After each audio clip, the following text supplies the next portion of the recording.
Mid-game here, we have the four knights.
Jordan.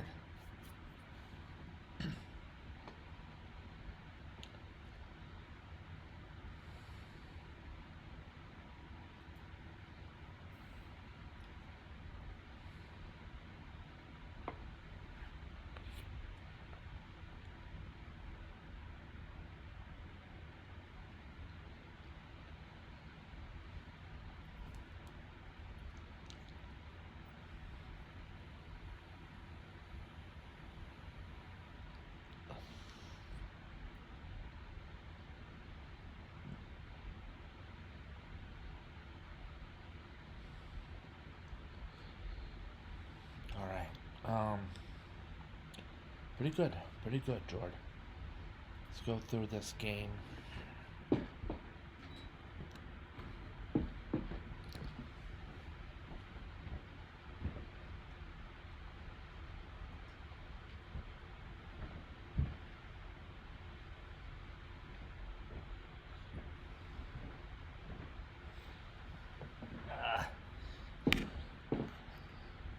HVAC will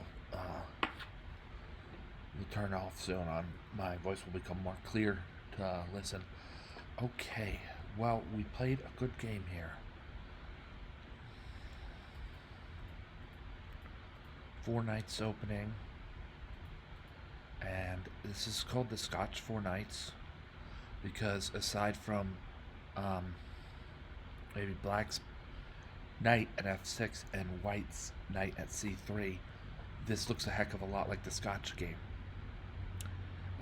Knight takes d4, and then I like this nifty move, bishop c5. White has to respond at least to something, or else he'll lose his knight on d4 by being overpowered by 2 minor pieces.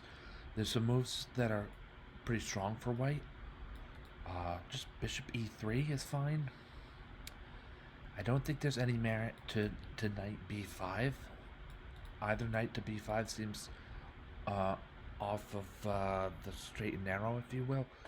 So I like bishop e3. I'm sure there's other moves that are more booked. Like even knight back to f3, or sometimes knight to b3. Well, let's see what Torch has for us. Bishop e3. All right. And also, yeah, liquidating the knight is perfectly logical for White to do here. And knight to b3 is the best placement to move the knight and keep pieces on the board. Other movements, I mean, I don't like knight f3 because we're there. So let's keep consistent in our play. And knight f5 here as the 4th best move, as adjudicated by Torch 4, and shows that this is not such a great move with the knight sort of like dangling out here, if you will, in pretty much the center. And black can push him away with g6, and a move like pawn to d5 might be useful and make him vacate his post, with Black's light squared bishop doing the heavy lifting. And there's always moves like knight e7. So against knight, I'm a little bit advising against knight f5. So here, knight to b3, or liquidating the knight, and there was another one there. Bishop e3 was the one I liked most. Yeah, a real tall, solid pawn chain, if you will, because there's pawns on the other end, and the bishop here is acting like a tall pawn, but also defending his defender and the most forward pawn. It's very solid, and it's a good placement for the bishop overall against sometime later. White might play pawn to e5, and with the bishop on e3, there's attacks maybe against a castle Black king. What else? Bishop to e3 though. I have to work this out tactically, or I won't be satisfied. How does that not lose the knight on d4 at first blush? So here we're going to be no, we're going to force White's hand a bit here. The computer won't mind. Bishop oh, this is bishop d3, my friends. So I was both wrong at first and then wrong to think that that's what the computer had agreed with me on. All right, because this is not a good place for any bishop when it blocks defense of the knight. So we can do better.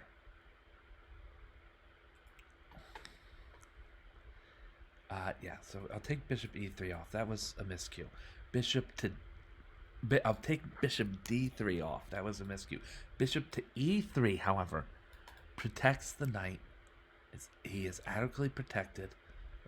White's most aggressive piece, and play resumes. My opponent chose to liquidate, and I chose to liquidate with d takes c6. Usually it's best to play b takes c6 so that you don't swap queens early, and it's just a more strengthening move towards the center of the board. But d takes c6 is not the end of the is not the worst thing either. You see, they're relatively close to each other in terms of eval. Any move other than that, of course, leaves the knight ready to retreat back to safety. So black can't have that. I captured with the d pawn. There was the liquidation of queens on d8, and my opponent put me to the test early with bishop to bishop to g5. This move I found to protect was maybe a little bit clumsy, moving the bishop to c5 at once and then later back to e7 seems to waste time for black. Let's see what h6 is, of course, an idea, and I'll just live with the fact that I have two sets of double pawns. Not in my book, no. Two sets of double pawns. And here we see Torch liking that. Oh, well, I don't know. This is the whole reason why I played bishop to e7 instead. Castles queenside, putting me in check, which is smart because I'm already destined to be towards the center with my king. But I think maybe some of the weakness of bishop e7 is that black's king wants to go to e7 to allow his bishop out, his rooks are connected, he's not in the way, and all that. And my opponent found a move to expose the weakness of bishop e7 by castles queenside check. And I think king to e8 is fine. If I wanted to play bishop to d7, that might have been slightly better. Yeah, so king to e8 is computer best move, and bishop d7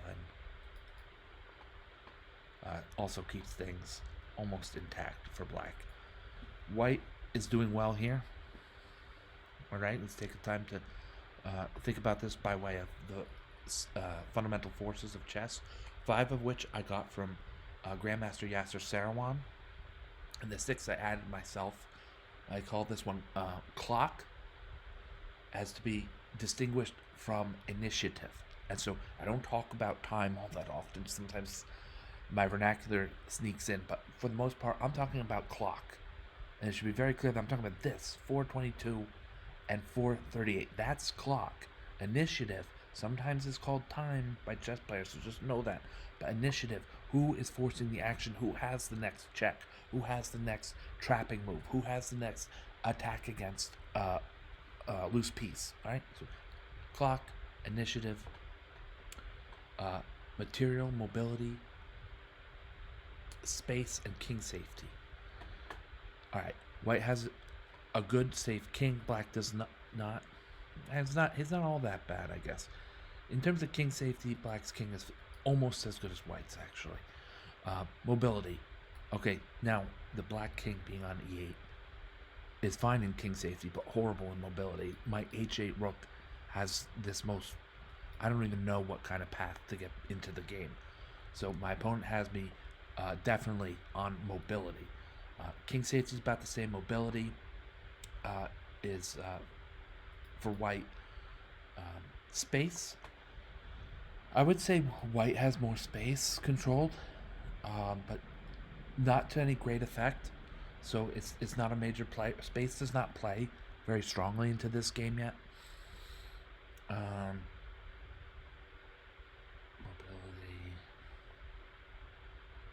Material is even, dead even.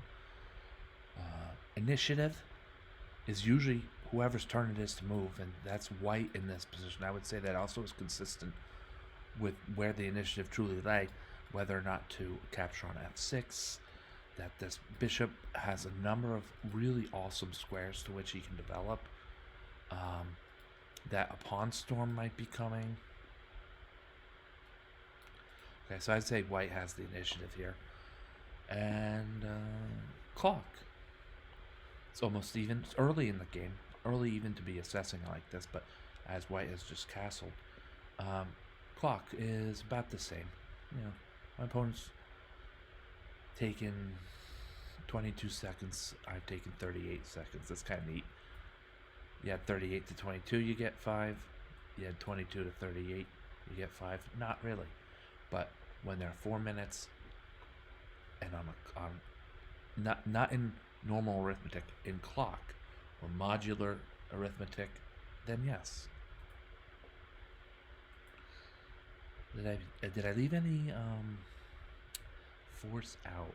Space, safety, material, mobility, initiative, and clock. I got it. All right, here we go, folks. So my opponent initiates exchanges on f6. Torch doesn't like it to the tune of a mistake. I agree with Torch that that was a big part of the tension in the position, but also arguably white's. Did I say black? I meant white. Arguably white's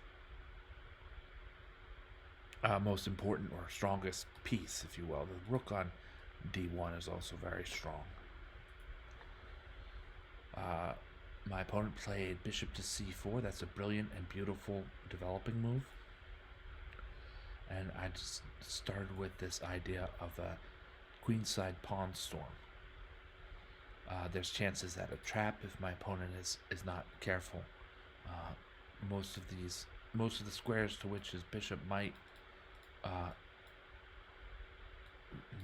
move, slot or slide, most of these squares will land that bishop in my coffers. And the only one square. So take a moment to look, but I kind of highlighted it so we won't take too long about it. d3. The bishop must go to d3 or I'll be ahead a piece for a pawn. And I played bishop to e6 with just ideas of maybe supporting this budding and coming queenside pawn storm. We have some support for this, right? Like we could count black's dark squared bishop as part of the support. We could count for certainly black's light squared bishop. Then I would also count both of these pawns and the rook on a7, on a8, and the rook on a8, and maybe even sometimes the c pawn is getting into the action, but we're getting a little bit far afield now.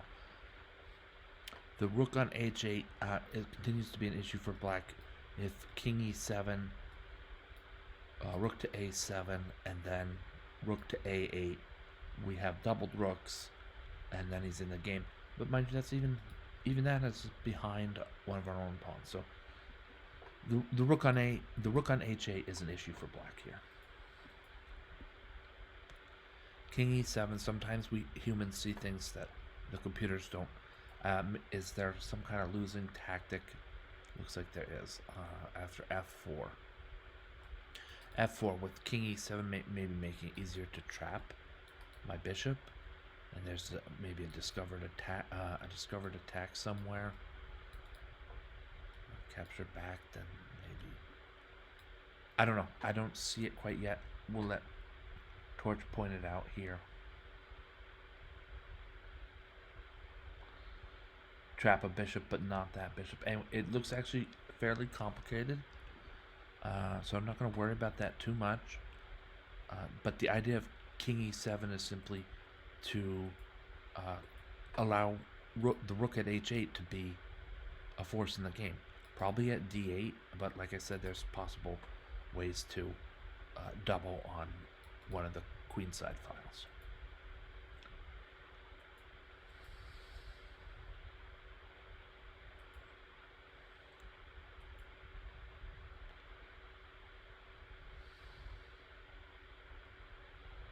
So yeah, a3 is a great move here for black. It's a move that demonstrates my some of the maturing I've done, and with more experience in chess.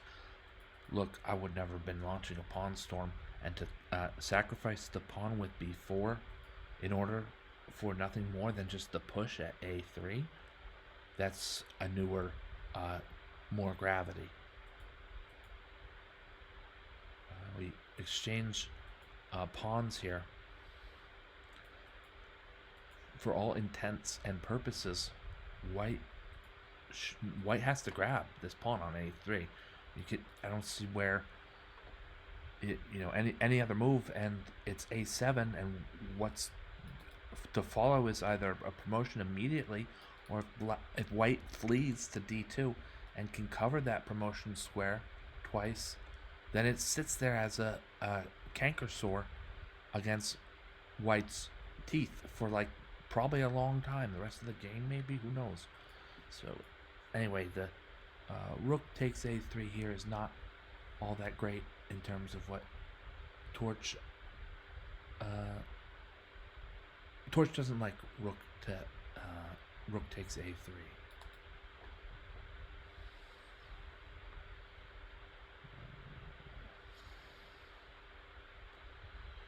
Bishop c3 might be getting at the jumbled nature of white's rooks and king on the back rank a little bit sooner than when I did in the game. So this is a better move. It looks like to the tune of a pawn or something. But I played rook a3, and part of the reason why that's not a great move is the move my opponent found, pawn to e5.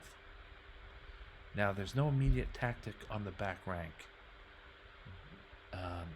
but I think I played a nifty move in response even to pawn to e5, and that's bishop g5, pinning this knight, who's actually would otherwise be a total superstar. And the blunder here with bishop to d2 is not obvious. I found the right continuation. It was tempting to maybe try rook a1 check, but for reasons I don't want to go into, that was not the correct move right away, nor was bishop takes f4 check. So I captured the I captured my opponent's bishop, and upon recaptures, it has to be the rook to recapture, as the knight is still maintained in a pin against his king. So it must be this rook to recapture, and that's important when we calculate tactics down the road from that, because rook to a1 is only a big deal if the rook captures at e2. If this knight were somehow free to capture that, then white would be sitting here with doubled rooks, and they could defend themselves. Instead, white's king is pretty much forced to flee. He could flee to b2, right, and attack my rook, but then again, that leaves the d1 rook undefended nonetheless. So the d1 rook is now going to be captured by black one way or another. I felt best to connect my rooks horizontally, and through this part I just calculated accurately or well enough to find myself in a situation where I can trade off as much material as I can. So the rooks have to come off, the king's in check, and once he moves, the bishop comes off, and I'm up a major piece. Pawns enough to not be too scared about losing the game due to some sort of endgame pawn rush. Excuse me, endgame pawn rush.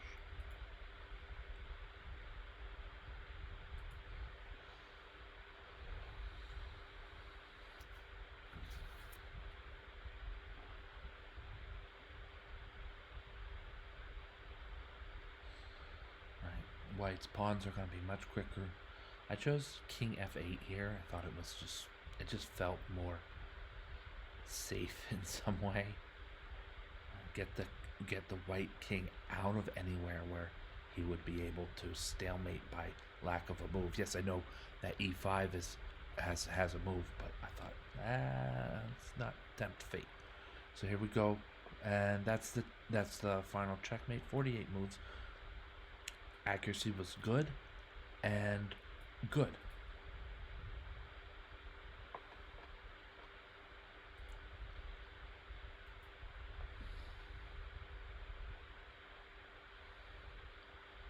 All right. That's all, my friends. Thank you so much for watching. Thank you, Gravitrons. I'm more gravity. Have a nice night.